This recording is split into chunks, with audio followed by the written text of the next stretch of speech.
We're here on IceTime.TV at Cardiff Devils Mega Monday event in the middle of June, and I'm delighted to be joined by Luke Piggott here, and congratulations, you've signed another deal with the Devils to be here next season. Must feel good about that. Yeah, no, it's always an honour to pull on the Devils jersey, and I'm just thankful that Andrew Lord obviously sees some value in my play, in the way that I played in the last couple of seasons for him, and it's always an easy decision. As soon as they offer me a contract, I always leap at the chance to come back. Playing for this organisation is by far the best in the league. Looking from the outside in, of course, at a lot of other organisations, but I can't think of an organisation could treat you any better than we do here. So it's always a pleasure to come and pull on the Devils jersey for the fans here as well, who are always great for us. We saw an increased ice time for you certainly last year, an increased role there. Can you just explain maybe to the fans listening to this sort of exactly what Coach Lord is looking for you to bring, and perhaps additionally next season as well to grow on what you built on last season? I like what Lordo's been doing with our game, people like me and CJ. He obviously likes us to come in and try and bring a bit more energy into the side. Not being as what you would call a regular fourth line, but perhaps sort of an intermittent fourth line. Coming in, try and bring a bit of energy, try and wear the other team down a little bit, be defensively sound, and also one of the things which he's always instilled in players like me since he's become coaches is to actually roll with it. If you get a chance, drive the net. If you get a shot, take the shot. If you've got a play that you think you can make and you're sure you can make it, go for it. There's no need to just dump it in and chase for the sake of it, but it's always safety first. But there is a little bit of freedom there to try and improve our game and try and take our game to a next level sort of thing, so it's good. And you talk about the role there of bringing that energy to the team and that forecheck, and Andrew Lord previously this evening has talked about how things changed a little bit coming onto this bigger ice. How do you then adapt that role in terms of, he still wants that hard forecheck, doesn't he? He still wants that energy from you, but does it change things for you a little bit on this ice? Yeah, it does change things a bit.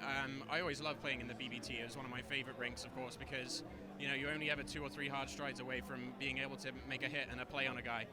So that played right into my style of play, I think. The benefit to the big ice is it does open up a bit more space for me in terms of time when I do have the puck. So perhaps where I was under a bit more pressure a bit quicker in the old rink, I now have a bit more time to get my head up and make a play, which I perhaps wouldn't have done in the BBT. So it changes that side of my game going forward. Of course, it makes it a little bit more difficult to get in on the forecheck quickly, but I think it all comes down to being smart with the puck, not making everybody being held up at the blue line and having to chase from there, but all coming forward together as one, and making sure that we're on top of them as soon as we possibly can.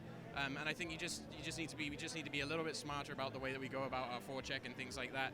And I think we can still play the same level of high intensity, high physical game, which the fans are used to seeing in the BBT, but it's just a little bit of an adaptation, but we still strive to play that same style of play. And in terms of keeping that energy throughout the season, perhaps again Andrew Lord alluded to it a little bit, and there was perhaps a little bit of a tail off at the end of the season from the whole side. That's something that you're looking to correct this year, just by making those adjustments throughout the season, so the team is right there, sort of at their optimum level, I suppose, when the titles are decided. Yeah, of course. So he mentioned consistently throughout his talks today, and it's obvious. Everybody keeps saying it. We weren't consistent enough to win the trophies, and it's a 52 game season. You may say we were the best team, but ultimately over the 52 games, clearly we weren't, because we didn't win the trophy. We're going to address that this year. As Lordo said, there's going to be some coaching changes, there's going to be some player changes, there may be some system changes, and these little tweaks will all help contribute towards that consistency. And I'm very confident that we're going to have the team this year to bring home those trophies. And I know everybody on this roster already, and guys that are coming in are going to want that as well, because there's no way that the Cardiff Devils organisation will bring in guys who don't want to win. And just finally, Luke, people are always very interested to hear how you balance your job, very high-profile job, and with your hockey playing. And can you just describe to us, I think you talked a little bit about it last year, but describe to us how that is going to be going forward, and perhaps just describe to us a little bit about your work away from hockey and how that balance works with playing for this club.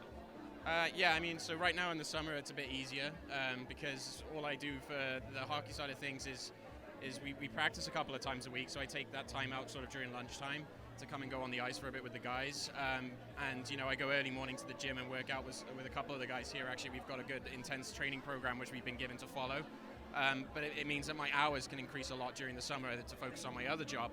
And what I like to do is actually over these summer months is is really make sure that I actually get ahead of my workload, so that perhaps I don't have quite so much to do during the season. That's not to say, obviously, that I completely slack off, but it does have a bit of a bearing on it.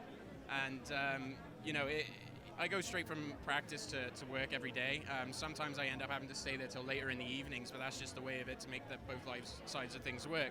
I'm very lucky in the sense of sometimes when there's a clash, one bends. So Lordo may bend in the sense of I could miss the odd practice here and there. It's quite rare, but I will miss the odd practice here and there because of work commitments. And sometimes, the other way, there may be a work commitment which has to be put off or has to be delayed because I have a game.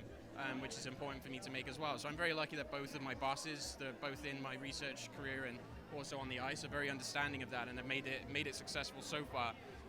So going forward, I'm hopeful that we can continue to make it work. It requires a lot of effort and just being efficient on my part, which I feel like I've got down to a T now. I've been doing it for a few years. But hopefully I can keep going with it and it won't be a conflict too much. Well, Luke, thanks so much for joining us, and congratulations on signing for the Cardiff Devils for another season. We'll see you again in a bit. Thank you. Look forward to the next season. Thanks.